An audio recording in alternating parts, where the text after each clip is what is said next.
Hello and welcome back to the Napoleonic Wars pod. Over the course of the 18th and 19th centuries, a long shadow spread across the Indian subcontinent. It was a shadow of imperialism wrapped in a shroud of commerce, backed up by the power of a private army, and aided, propped up, and taxed by the British state. The East India Company was one of the largest companies in the history of humanity, and in time would occupy a bizarre space as an imperial asset that controlled India, yet desperately wanted to reduce the degree to which it intervened in the subcontinent.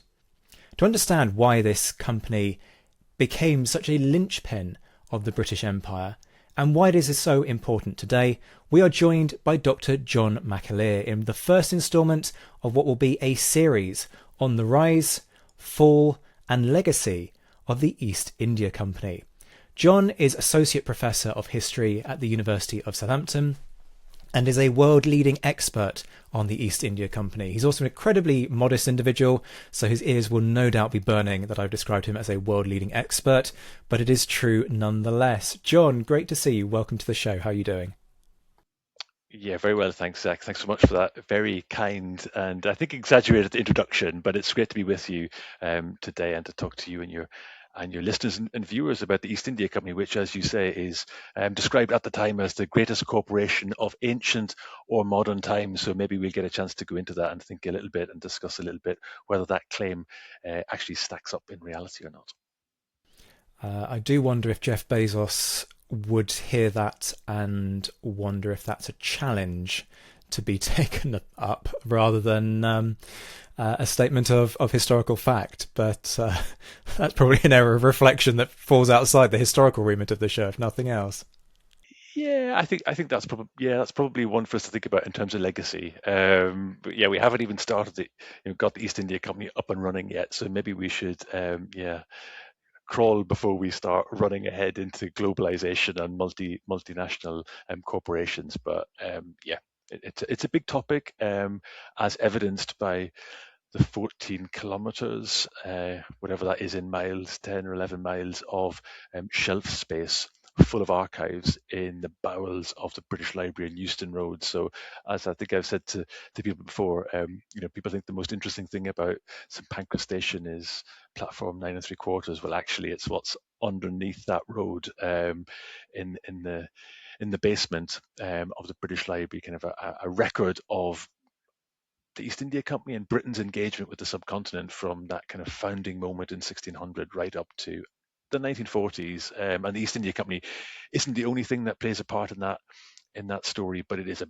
big, big, big, big actor in that drama. So yeah. Yeah, we will talk about that archive at length, both in terms of its nature and its problems and frustrations. But as you say, we need to talk about the why of the company before we even talk about the how. So I guess firstly, why does it matter is an important question, but also why does this come about in the first place, and why the fixation on Asia? Yes, those are good questions, Zach, and they're big questions, and we need to take them in turn. And I think there are multiple avenues into answering them, if that makes sense. I think it does matter, and of course, as historians, we're always keen to think about, actually, why are we listening to this, or why are we reading this, or why should we care about this corporation? And I think there's a couple of ways we can answer that in relation to the company, and I tend to slip into East India Company or the company or EIC as we go along. So hopefully people will accept that abbreviation. But the company, at its heart, you changed the lives of millions of people across many continents, at least three continents, if we think about Asia, Europe, and North America, and there will be others too, of course. There are impacts on Africa and South America. So it changes lives of millions of people at the time and subsequently. If we focus on this part of the world, and greetings to you from my lair in downtown Southampton, at the university of, if we think about Europe and North America, the East India Company absolutely changed some of the fundamentals of life. It changed what we eat, it changed what we drink, it changed what we wear. It even changed some of the words that we use. So if you've used shampoo in the recent past, or donned some pajamas or been in a bungalow or heard of dungarees. All of those words are imported by the East India Company. They all travel from Asia to Britain, to the English language on the same East India Company ships that bring back slews of spices and textiles and tea. So I think in terms of the kind of fundamentals of life, eating, drinking, speaking, wearing clothes, the East India Company does have a major impact. So that would be the second reason I think that we should care about this thing, the East India Company. Thirdly, I guess, and this is where Jeff Bezos and various other people, other kind of global multinational corporations are available. This is where I think they would have something to say, because the East India Company does, I think, it certainly is a global corporation when it reaches its zenith. It is perhaps the first modern multinational corporation, which again we can have a think about. It's a story of wealth and power and the pursuit of profit. And many historians, and here we have to declare an interest and say, as historians, we're interested in what other historians think. But many historians in the scholarship, in the literature, have sort of tentatively pointed to the East India Company as the place where globalization begins. And there's a big debate over that, and there's an argument to be had. But I think there is something at least to say for the East India Company as playing a major role in that kind of the whirring of the cogs of globalization that we've got today. So I think you can see evidence of a globalizing world or a globalizing commercial world in the story of the East India Company. So I think that's a thing for us to think about. And then finally, and as you kind of alluded to in your introduction, the East India Company is fundamental in laying the foundations of the 19th century British Empire in India, the British Raj that follows what historians might call the Company Raj, and beyond that. So yes, absolutely crucial for the history of the subcontinent and the millions and millions of people that live in that part of the world. Also, important for other parts of the world. If you think about Hong Kong, Hong Kong, Fragrant Harbour wouldn't exist in the way that it does without the East India Company and its trade in tea and its facilitation of the opium trade into China. St Helena, kind of tiny island speck in the south of the Atlantic Ocean, that too, its history, although we and maybe you in this podcast in the past have talked about that man, Napoleon, absolutely associated with St Helena. But actually the East India Company were there before Napoleon. So I apologize if that offends anyone on this podcast, but I think that's another reason for us to think about the company. It is absolutely fundamental to the British Empire that follows in the 18th and 19th century. So lots and lots of reasons why the East India Company matters to people now and matters to people then. And I think it's also worth us just flagging that in an age where migration and efforts to dehumanize and to ostracize people on grounds of race, as we are increasingly seeing becoming worryingly more mainstream day by day, actually, if people want to understand why Britain is and has been a multicultural society for literally centuries, the East India Company is a perfect example of how this has come about. Because as Britain sends these ships over to India, it also brings crews of sailors home, many of whom, having originated from India, then settle in the UK, either because they don't have a choice, because the company's not prepared to pay them for the journey back, or because they decide that actually they can set up a life perfectly happily in England. And this ends up pervading the entirety of society. I did a double take the other day when a family member was talking about Wuthering Heights and said, oh, well, hang on a minute, you're researching Lascars. Did you realise that Heathcliff is described as potentially being a Lascar in Wuthering Heights? So it is literally embedded throughout society going back hundreds of years. And I think in order for people to understand why Britain is a multicultural society and always has been, actually pausing and thinking about the implications of history and the British Empire, particularly in this case through the East India Company, couldn't actually be more relevant at the moment. Yeah, absolutely. I mean, the company, I kind of say that it lays the foundations of the British Empire, but it brokers Britain's relationship with India and Asia more generally for hundreds of years. And we'll talk about this, I think, a little bit later. At the stroke of a pen in 1763, 1765, the middle of the 18th century, at the stroke of pens, then the British Empire changes. It's a majority non-white, non-Christian, non-European empire. 250, 270 years ago. So and you do, as you say, Zach, that double take, I think is always there when you think about the company and the effects that it has on what's happening in Britain. And we see that, and we'll talk about this, I'm sure, as we go along. But the impact of the East India Company on British society and British politics is, the decibel level starts to rise from the middle of the 18th century. So yeah, it's a well-made point. So before we get to any of that, I guess the focus of this podcast is to sort of get us up to the point where we would ordinarily talk about. So we're not really going to get beyond about 1750 for this episode, because there is so much in terms of where this company comes from that it really wouldn't do to just sort of fire a question at you and go, so how does the East India Company come about? I think we need a proper kind of deep dive into this. So in terms of its point of origin, this is an Elizabethan enterprise. Talk us through what's happening. I believe it's something like New Year's Eve or New Year's Day when this company gets signed into being. Talk us through all of that and what it means for that very early phase of what the company seeks to do. So, Zach, this is a great question. You've just asked me to try and summarize several hundred years of history in a bite-sized chunk. I mean, and let me do what historians do, and let me look back for another historian to talk about, or another kind of historical figure. I think we've got to do this in stepping stones, as it were. So, a figure that would be familiar to all of us on this podcast, I guess, is Adam Smith. He's an 18th century man. We talk about him all the time. He, when he was writing The Wealth of Nations, said that there were two great events in the history of mankind, two great events that changed the kind of history of the world. They both occurred in the 1490s.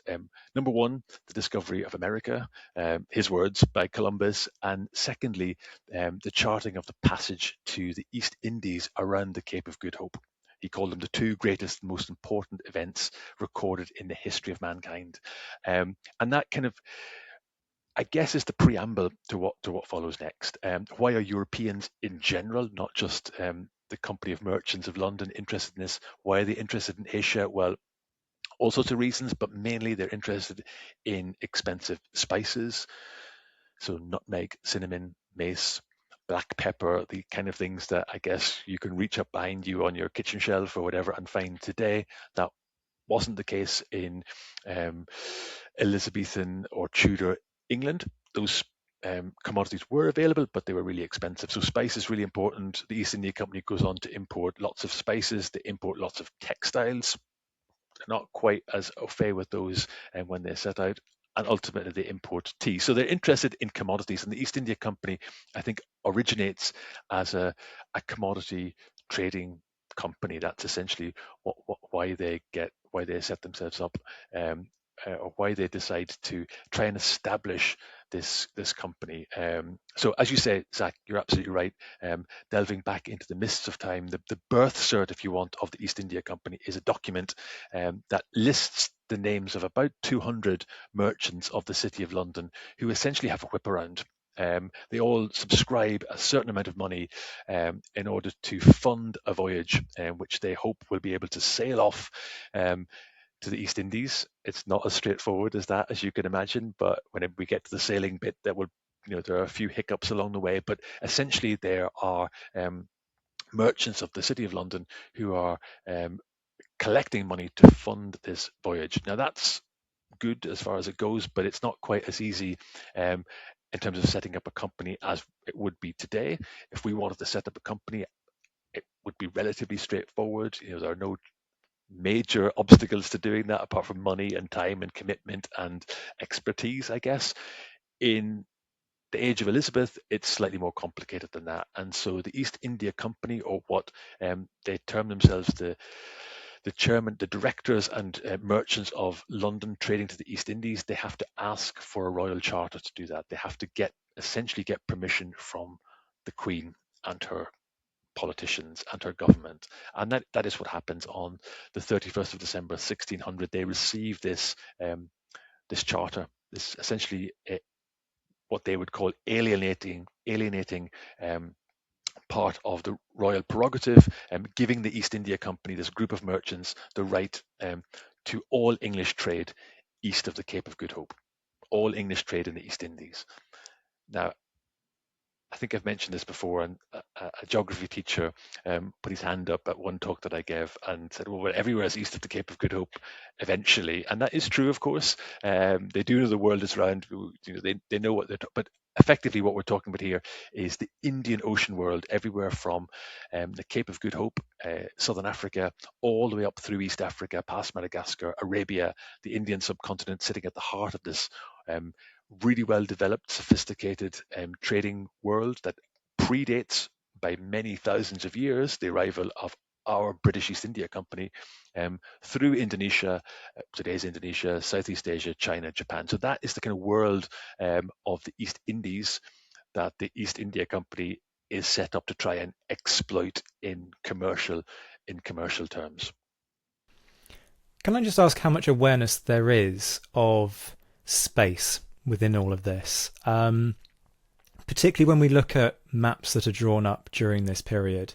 One of the great sort of comparisons that folks sometimes do is sort of compare a map of the Mediterranean during the medieval period drawn from the work of Islamic cartographers compared to Christian cartographers, and a very sort of unsophisticated awareness of sort of landmass and space and all the rest of it can be seen from a Christian perspective. Now, we're talking later, but nonetheless, that awareness, that sort of the mapping operations that we're going to see much, much later in European history, that's all to come. Is there an awareness not only of how far this is, how long it's going to take, but also of things like climate, of the scale of the Indian subcontinent, of the scale of the distances onwards to China, how vast the whole sort of Asian and Australasian sort of continental areas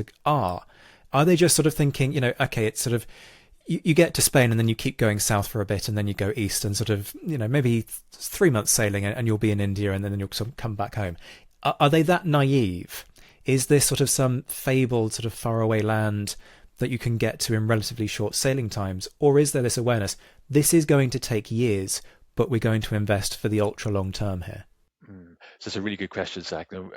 And I think we do need to pay really careful attention to winds and currents and the kind of practicalities and the geography and the space, as you say. So, Felipe Fernandez Armesto would say we need less hot air and more kind of focus on wind when it comes to history, and particularly this kind of history. So it's really, really important, I think.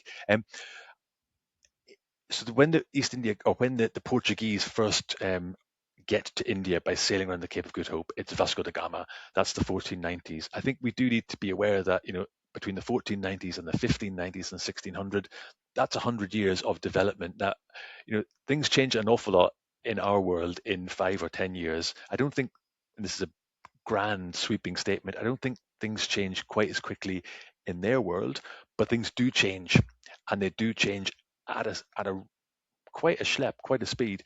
So we do have Dutch maps from the early to mid 17th century that are pretty accurate when it comes to kind of mapping the Indian Ocean world.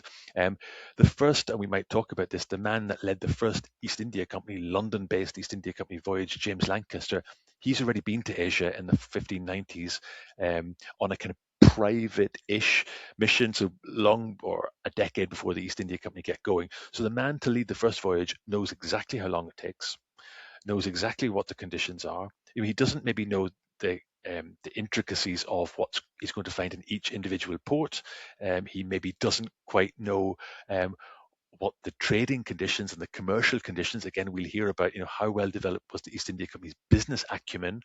Probably not that well developed, but in terms of understanding sailing conditions, understanding winds and currents, having a sense of the monsoon, which is a crucial factor for us to bear in mind. I think there is the European seafarers, the Portuguese, the Dutch, the English, and others too, are really building up knowledge very quickly. And the East India Company, just as a point of fact, they demand that everyone that commands their voyages, keeps a log, keeps a record of where they call, wind. It's the usual kind of maritime data and information, and they've got to submit that. That is owned by the East India Company itself, and we have records of East India Company captains, going to East India House, the headquarters in London, to consult these records, even bringing some of the previous logbooks with them on subsequent voyages. So I think there is a kind of an accumulative, accretive build-up of knowledge that really advances things quite quickly. Now we'll find individual examples of people running aground and going the wrong way and turning left when they should have turned right and all the rest of it. But I think knowledge is built up relatively quickly. Which then sort of begs some questions about the first voyage, because it's not what you'd call overly auspicious. I mean, you talk about James Lancaster having been out to Asia before, which obviously makes a great deal of sense, and I imagine sort of puts him in a strong position. I don't actually know if he's involved in sort of lobbying these 200 odd merchants to get the money together, but you can imagine that he was consulted heavily along the way in terms of, so where are we going and how many ships do you need and all the rest of it. But it's not when you look at the outcomes and you look at sort of the synopsis that you can, if you want to sort of put it into a pithy one line, it doesn't really sort of scream, this is a venture that's going to go on to become the world's largest ever company. Yeah, you've got it absolutely there, Zach. I mean, there is absolutely nothing inevitable about the rise of the East India Company. This corporation, the greatest in ancient and modern times, there is nothing to suggest in its first voyage. You might even say in its first 100 years or so, maybe its first 150, there's nothing to suggest that it is going to be this great, wildly successful multinational corporation. In many ways, I often think of the East India Company as like a plan B. It's the Levant Company merchants of London. It's their plan B. If you can't get your spices from the Levant and through the Mediterranean, you've got to go the long way, and so we better set up an East India Company to do that. So you're right. I mean, James Lancaster he learns his trade from the Portuguese, which is important because it makes the point again. The Portuguese are there 100 years before the London-based company arrive. He, as I said, should know his way. He should know about the winds and the currents. He has a sense of what it's going to take, how long it's going to take, what he needs to do. He gives his sailors lime juice, so he's kind of thinking about illness. He doesn't. I don't think he wouldn't know the word vitamin, but he sort of has a sense of this is what I should be feeding these people. He knows about the Cape of Storms, the Cape of Good Hope. He loses a couple of ships on the way. So he's aware of that. But as you said, the only thing it seems to me that's successful about this first voyage to Asia is the fact that it comes back. And it only comes back with a couple of ships. So he leaves with, I think, 4 ships, plus a few supply ships that he kind of loses along the way. He loses a ship to storm around Africa, at least 1, maybe 2. He only comes back with 1 or 2 ships, and it's not particularly successful voyage in and of itself from a commercial perspective either. So really the only thing that we can say without doubt is that it in relation to its success is the fact that it makes it back.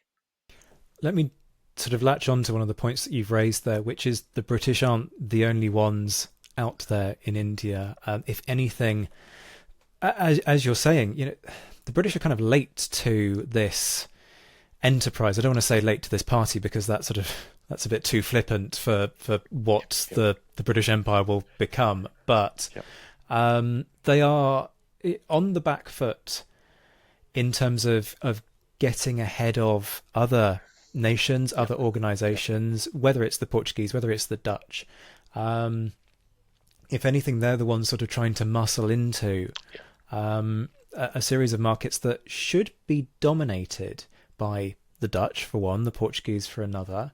So I wonder if we can just sort of talk a little bit about the competition that is out there for the East India Company. Folks will also associate the East India Company potentially with the word monopoly. We're not talking about the board game folks. We are talking about the fact that they are meant to have a monopoly in India. But how does that kind of come about? And perhaps we'll pause there and consider, other kind of competitions from local merchants in India in due course, and that sort of inclination to trade. But just in terms of other European sort of forms of competition, what's out there? Yeah. So this is, I think, a really important point to make, Zach. For starters, the Portuguese get to India. First, Vasco da Gama, they start setting up trading factories in India, places like Goa, Surat, and other kind of entrepot. In India, so the Portuguese are there from the 1490s onwards.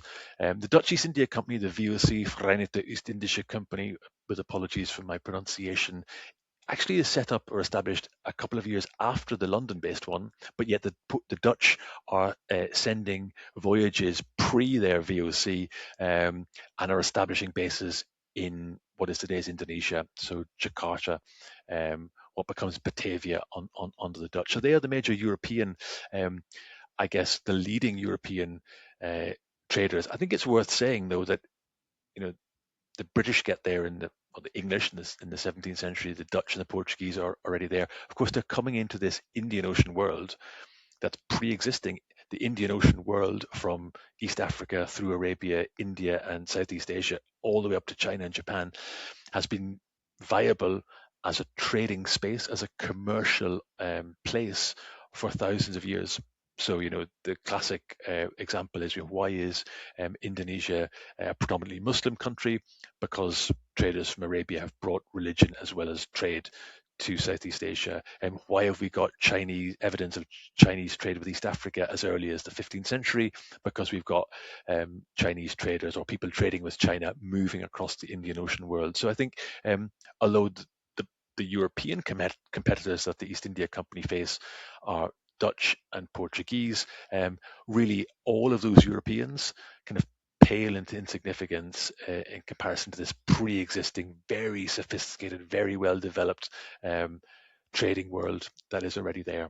So that's, I think, kind of an important point to make. And I should also say, just to pick up on the point that I made about the Levant Company, the East India Company is not the only game in town when it comes to English chartered companies. So the Muscovy Company, the Virginia Company, the Levant Company, lots of merchants and traders are thinking about, well, where will I invest my money?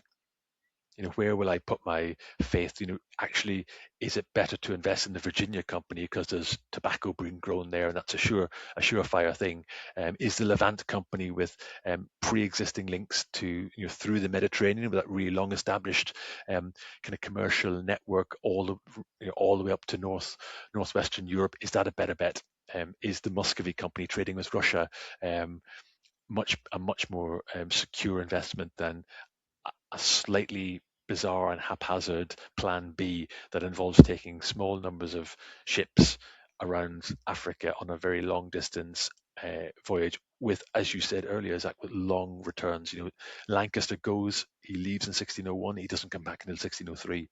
It's over 950 days from leaving London to come back to London with a cargo of pepper. This is not a short-term investment. So I think this kind of builds up this picture of the East India Company. There's nothing surefire or inevitable about its success, and it's got competition and competitors and rivals almost at every leg, at every stage along the journey, from the city of London where it's born, all the way through to India, with the Europeans trying to pick it off along the way. And then when you get to the Indian Ocean world and India, you've got kind of major competitors and rivals and obstacles there to overcome.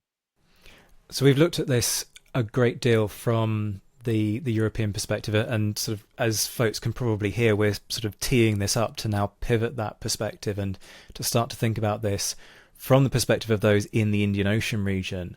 There are all kinds of kind of seams to this. Not least, there's this enduring mythology that some fans, not all fans, but some fans of the British Empire like to perpetuate, of sort of this righteous British Empire that goes into these areas, that and sort of finding lands full of lawlessness or corruption or civil war or competing princedoms, and they paint this picture of anarchy, and would use terms like barbarism and all the rest of it.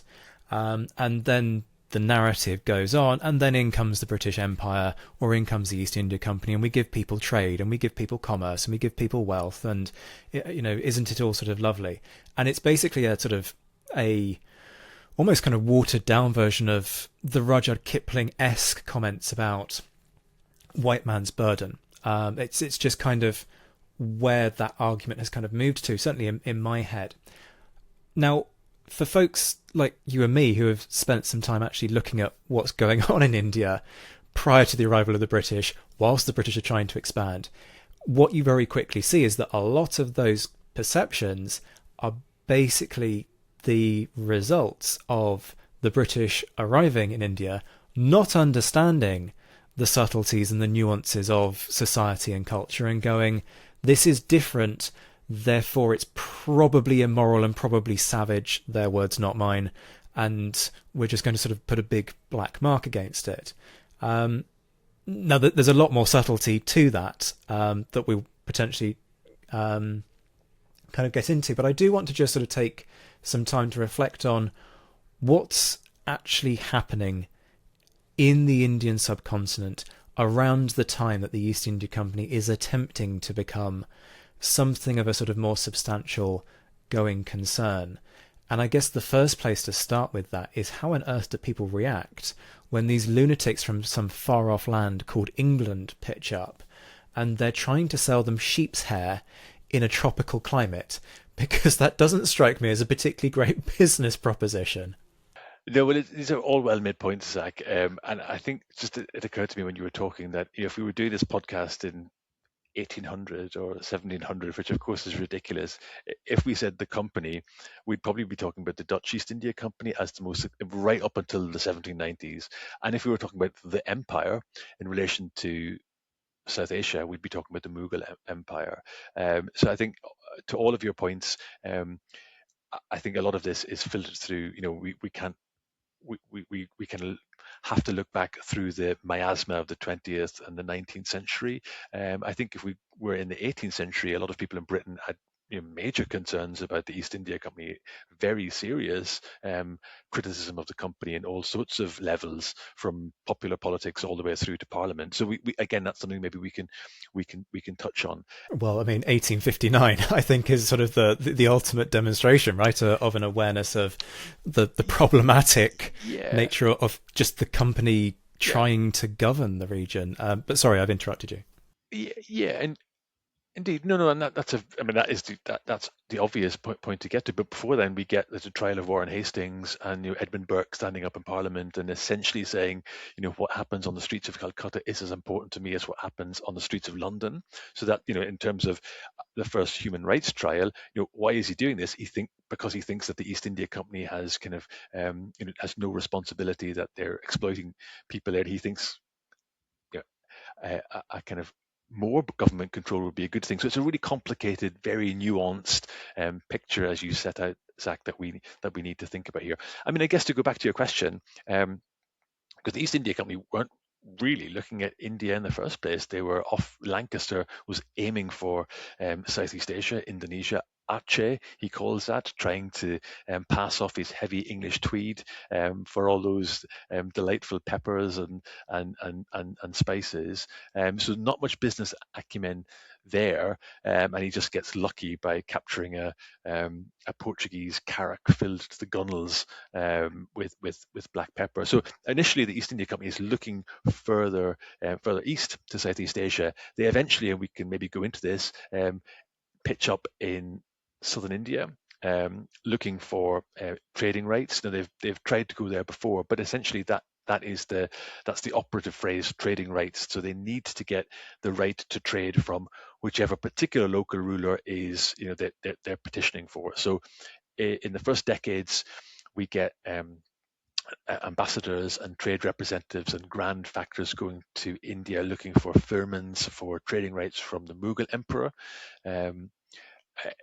in the 1630s and 40s in southern India, you've got people trying to get trading rights from the local rulers in that part of India. So essentially, I think, to answer your question directly, I think Indian rulers would have seen these traders and merchants like all of the other thousands, hundreds of thousands of other traders and merchants trying to come and do business with them. They're merely one of a number of other ones that are trying to do business. So I think that's important.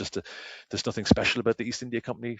They might have funny beards, they might wear slightly strange clothes, but that's nothing unusual. They might speak strange languages, but again, that is not unusual to this kind of, as I say, India and the Indian Ocean world more generally is very sophisticated, very well developed. They're able to accommodate cosmopolitanism and a polyglot approach to things. So I think it was probably less strange for them than it was for these Europeans encountering this world. And in terms of that landscape, we're talking about the Mughal Empire. I mean, I'm not going to ask you to try and sort of summarize the first 150 years of the history of the company, but sort of in terms of looking at that from a perspective of what's going on in India. But just kind of give folks a flavour, because I do think that it's important that folks appreciate the nature of the sophistication of law and order in India prior to the British, because it's not as though the British turn up and provide the folks of the Bengal region with laws, because actually what the company really wants to do in the early phase is take a step back from that and avoid getting involved in trying to implement English laws in India. And if anything, they try to actually create courts and utilize legal systems already in place. So just kind of try and give us a bit of a flavour of that. Yeah, no, that's a really good point, Zach, and you're absolutely right. So, I mean, I guess it's worth just saying when we're talking about India, and the company does gravitate towards Bengal, as you mentioned, Calcutta, the kind of north, very tip of the Bay of Bengal, kind of northeastern India, which is why I think, and we need to be aware of this thing called the Mughal Empire, really. So, as I said, this would be when the very first East India Company merchants pitch up in India and talk about the empire, they're talking about the empire of the Mughals. Now, what's interesting, I think, about the Mughal Empire is it's not a very long established empire in South Asia. They've only been there probably for 100 years before the very first East India Company voyage arrives. But it is a well-developed, sophisticated polity or imperial state based on laws, based on cosmopolitanism, based on multiplicity of faiths, religions, languages. So they're well set up. And I think one of the, as you kind of alluded to earlier, I think is this idea of misapprehension and misunderstanding. I mean, one of the debates that historians have is whether the Mughal Empire, is established and well established in India from the 16th century through the 17th century, and it starts to, in the traditional interpretation, from about the 1720s, the wheels start to fall off the wagon, so to speak, and it becomes shaky, it becomes less secure, it starts to, like many empires, it starts to kind of crumble around the edges, and into that kind of crumbling imperial edifice, other actors can move. That's the kind of traditional interpretation. I think there's another interpretation, which is actually the Mughal Empire is sufficiently flexible, sufficiently confident and secure to have nawabs, essentially deputies, that they can parcel out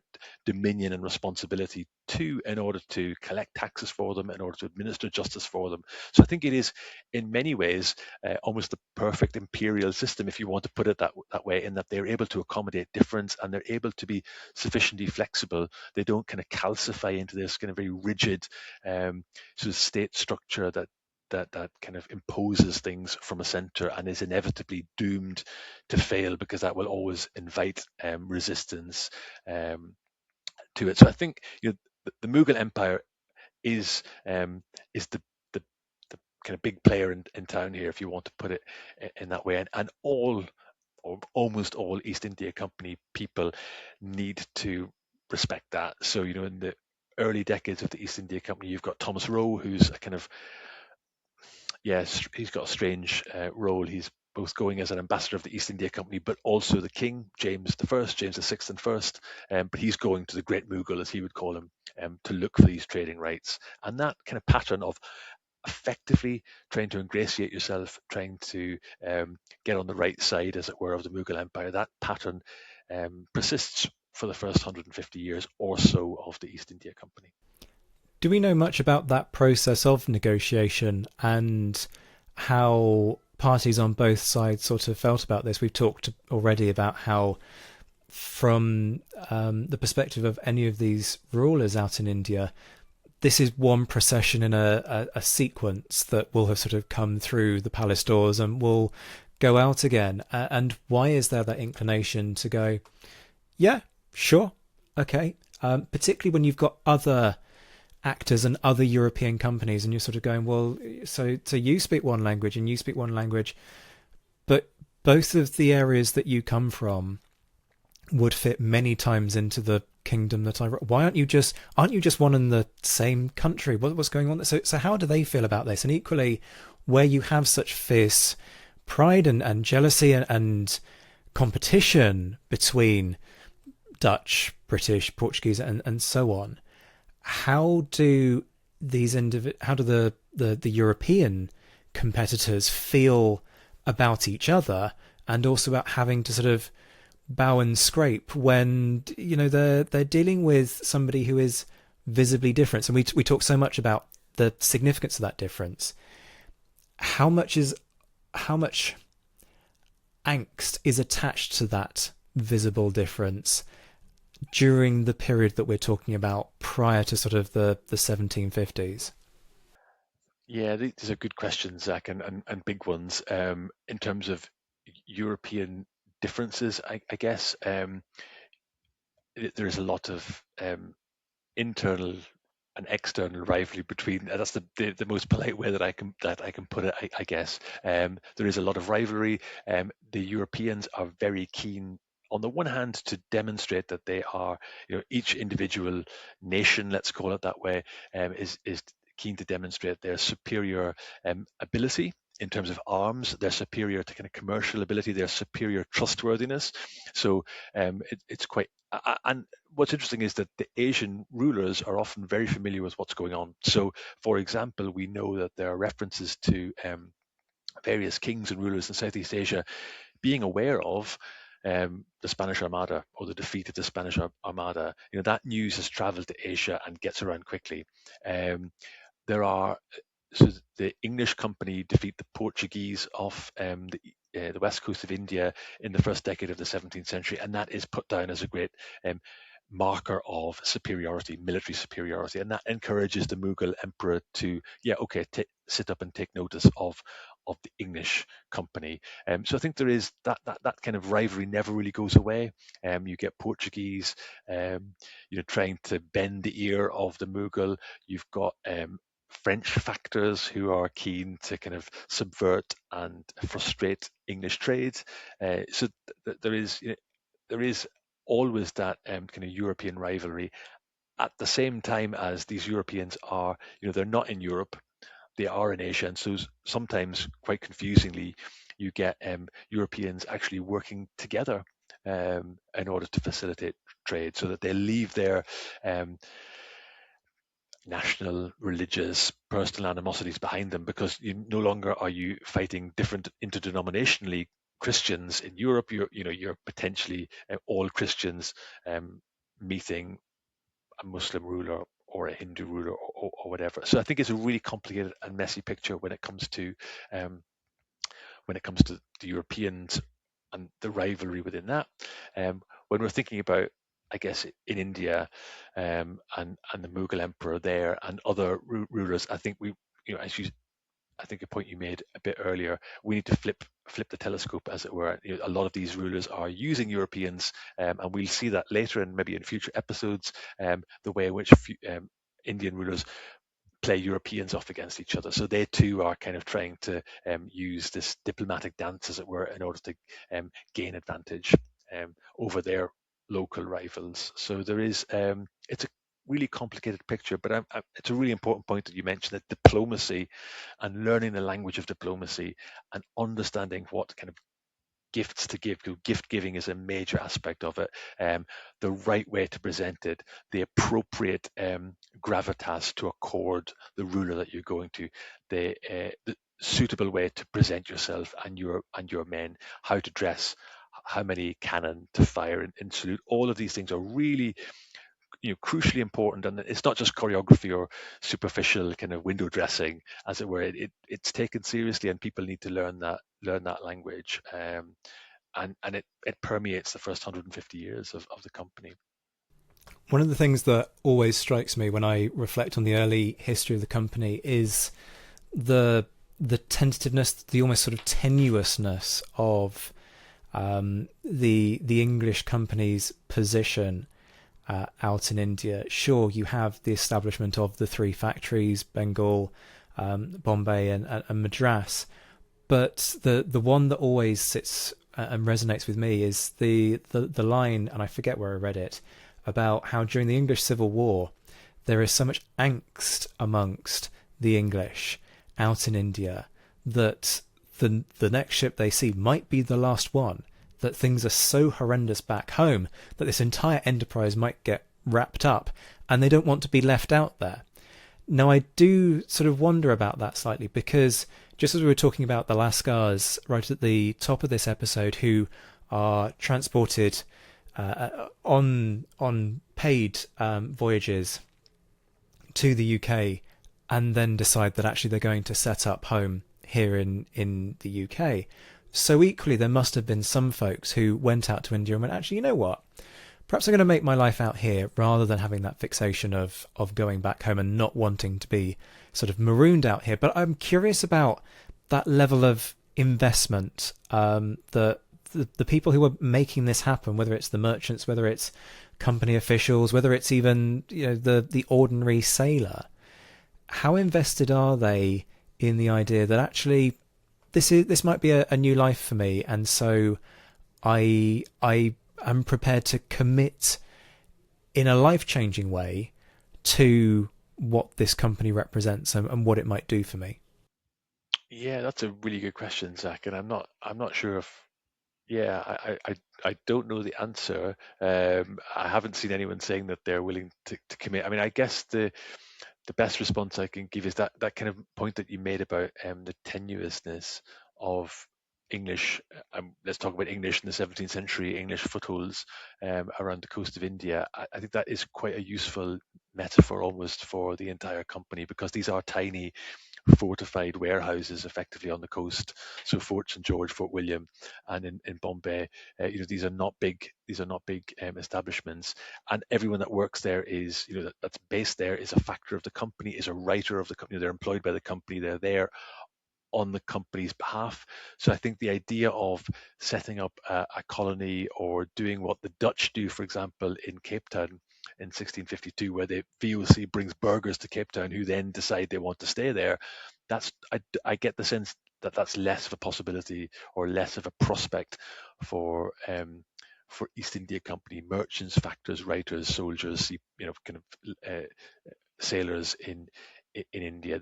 Their investment is in working their way up the company kind of promotion ladder, making their money and getting it back to this country as quickly as possible.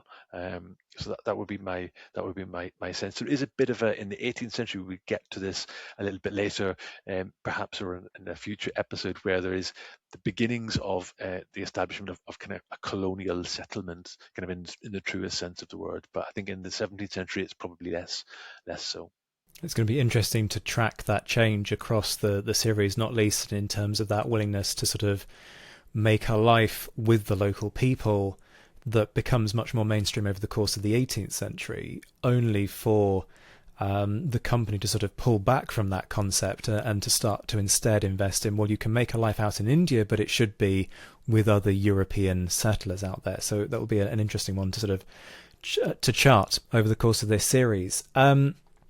We've talked a lot about the 17th century over the course of this episode, and I know folks will sort of feel as though they're in a sort of slightly unusual landscape. We tend not to take anything back pre 1750 on this show, so we're breaking the mold with this one. But I do want to now start to sort of shift our focus towards the 18th century, and particularly sort of perhaps fast forward to a stage at which the company decides that the armies are necessary for its future out in the region.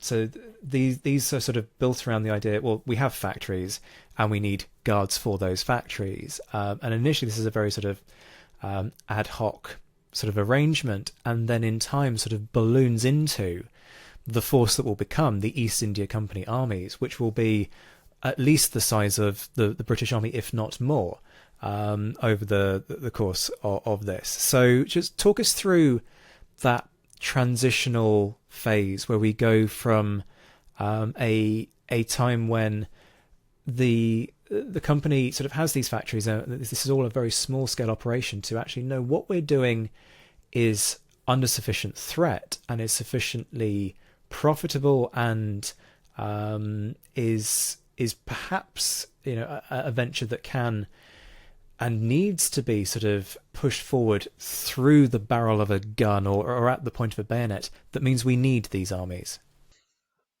Yes. So my random hand gesture for those of you who are watching this was that the East India Company's armies eventually, I think, come to 5 times the size of the British Army at certain points, and it depends on the time that you pick. But this is a big military operation, Zach, as you quite rightly pointed out, and you summarised it really well there. The East India Company, moving into the 18th century, their focus is less on Southeast Asia, that kind of the beginnings of the company that we talked about, and much more so on India. That's where they start to make their money. They become textile traders to the world. They're importing 5,000 miles of textile every year. You know, I could go on here, 300 different types of textile. You get the point that the East India Company is a major player. You know, they're importing enough textile to stretch from London to Cape Town every year in the 1750s. And this is a big game. That, you know, a big market for them to be involved in. As with most things before the 20th, maybe before the 19th century, you know, if you want to protect your trade and defend your profits, you don't take out a licensing order or take out copyright legislation, or, you know, invest in takeover of rival businesses, unless, you know, on the more aggressive side of things, you need to defend yourself by force of arms. And that is, as Zach, as you quite rightly pointed out, these warehouses, these fortified factories, as they were called, in India and elsewhere, need soldiers to defend them. The East India Company has its own navy as well, so it's got 3 armies: Madras, Bombay, and Bengal. Of course, it's got its own navy, the Bombay Marine, which is also kind of patrolling up and down the west coast of India, mainly on the lookout for what they would have called pirates. Again, other terms are available for this, but so the company is, Zach, as you say, started to flex its muscles to protect this growing trade. And I think we get into this almost like a snowball effect, that, you know, the more trade you've got, the more you feel you need to defend it. The more defending that you do, the bigger army, the more soldiers you've got, the more you know, military manpower you have at your disposal, and that kind of leads to, you know, actually maybe your neighbors, because India is a big place. South Asia is made up of many different kingdoms and principalities and regions. You know, your neighbors might get a little bit anxious that you're building up your military manpower, and of course, into the mix of all this in the 18th century, we need to throw the rivalry between Britain and France, and we're now in the kind of period when, as listeners and viewers of this podcast would be all too well aware, Britain and France are at war. You know, pretty much every, you know, 50% of the time, one year in every 2 in the 18th century, Britain and France are at war. So that kind of rivalry between Britain and France absolutely plays out in the Indian subcontinent during the 7 Years' War in a way that you might expect, but with interesting ramifications and consequences for the East India Company. It's difficult to know how to chart that transition and where the sort of the key turning points are. The big sort of end point, I suppose, would be Plassey, the Battle of Plassey. But I'm quite interested in us sort of talking about how we get to that point, and particularly sort of starting to think about the influence of these different European companies and the way in which they get involved in the politics of India, or the different sort of principalities and empires in India, partly as a means to try and sort of force each other out. Can you give us just a sort of a little bit of a flavour of what goes on there? Yeah, so that's a good point, Zach. And I think I would kind of draw our focus southwards towards Madras and Duplex. So the French, of course, are the equivalent of Madras. Today's Chennai. For the French is Pondicherry, and in fact, Pondicherry I think stays French for much longer than Madras stays British. But Duplex is the French governor in Pondicherry. He is trying to curry trade for the French in southern India. He also kind of comes up with this very innovative idea of hiring his soldiers, French soldiers, out to local rulers. So he ends up kind of backing particular local rulers, supporting them in conflicts with their rivals and neighbours. And of course, in classic mid 18th century terms, the British at Madras feel the need to do the same, but on the other side. So effectively, if I were to try and put this in a nutshell, Zach, I guess Britain and France end up fighting each other in southern India by proxy. I think that's what the way Peter Marshall, great late historian of the East India Company, described it. Britain and France fighting each other by proxy, by backing different sides in southern India, and essentially dipping their not insignificant kind of military toes into that kind of into the waters of Indian politics, Indian rivalry, and ultimately Indian military conflict. And so I think that's the dynamic that's going on in southern India, and that starts to be reflected across the Indian subcontinent and kind of magnified when we come to Bengal, the kind of richest, most populous province in the subcontinent, the kind of jewel, as it were, for the East India Company, and that kind of pattern plays out there during the 7 Years' War too. Folks, we're not going to neglect the military history of this, but I think in order to do it justice, we're going to need dedicated episodes that perhaps talk about some of these key battles, their origins, what happens militarily, but also their consequences. So I'm going to kind of take us to 1750. We're going to sort of skip over the creation of the sepoy element of the East India Company army, because there's a whole history to be talked about as an episode in its own right about the formulation of this army and its reputation, certainly in its early phase. So we're going to sort of jump over all of that and just take us to sort of 1750 and do something that I think we will do at the end of almost all of these episodes, where we've sort of tried to track these big developments and these big shifts over long periods of time and do a bit of a status check, because the power of the East India Company, its intervention, the way it's perceived both in India and the UK, these are all things that change over time. And as some elements become much more profound, so others end up diminishing. And ultimately, this is always going to be about a continuum, because the EIC is founded as a mercantile enterprise. That's always what it should have been. But it's not necessarily what it ended up being. It ends up being partly a mercantile enterprise, partly a means of taxation, partly a sort of military force, and partly a tool of empire. So with all of that in mind, in 1750, around the time that we're going to hit the Battle of Plassey, where is the East India Company in that continuum? Are we still at sort of a mercantile enterprise that is relatively focused on trade and everything's about sort of the protection of that trade? Or are we seeing a sort of crossover developing in terms of this being about control as much as it is about commerce? That, I think, is a very good question, Zach. I mean, I would say that in 1750, my kind of go-to fact for that is the importation of 5,000 miles of textiles. I think the East India Company is still a merchant trader, a commercial enterprise. It's survived 150 years, and it's been through the ringer. It's been abolished and been reinstituted in the Civil War. There's there were lots of slips. And potential hiccups and potential near-death experiences for the East India Company. By 1750, it is, I think, relatively well established in its strongholds around the Indian subcontinent.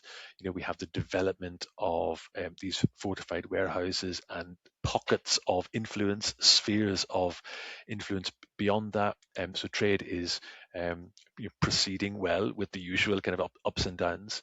I think we're on the, so 1750 is a great year. We're kind of on the cusp, I think, of moving into a different phase, because we're starting to see the beginnings of this kind of fighting by proxy. The East India Company is starting to dip its toe in the kind of political waters of India by this period, and within a decade, by 1760, the Battle of Plassey has taken place, and the East India Company has essentially announced itself as a major military power in India. And by another half decade, by 1765, it's acquired something called the Diwani, the right to collect taxes in Bengal. So and this is back to our point at the beginning of things change, and they actually change quite rapidly over the course of from 1750 up to 1765, over the course of a decade and a half. The East India Company goes from being just a commercial enterprise with a bit of interest in military manpower and political involvement to being something very different. I think from the trader has become the sovereign. Edmund Burke, at that trial of Warren Hastings that we mentioned a little bit earlier, he described the East India Company a little bit later as a state in the disguise of a merchant, a great public office in the disguise of a counting house, and you might say that 1750 into the 1760s, that's where we see that metamorphosis starting to take place. And folks, we will cover that metamorphosis in the next episode. So if you've enjoyed this initial rundown of the origins of the East India Company, make sure you are subscribed so that you can join us for the continuation of that journey. John, huge thank you for your expertise, good humour and time taking us through an incredibly complex and quite a long period of history. I'm not sure I've ever fired quite so many difficult and very broad questions at one guest in a single interview, but you've handled it with characteristic good humour. Folks, this has been the Napoleonic Wars Pod. We will be back doing something actually Napoleonic very soon.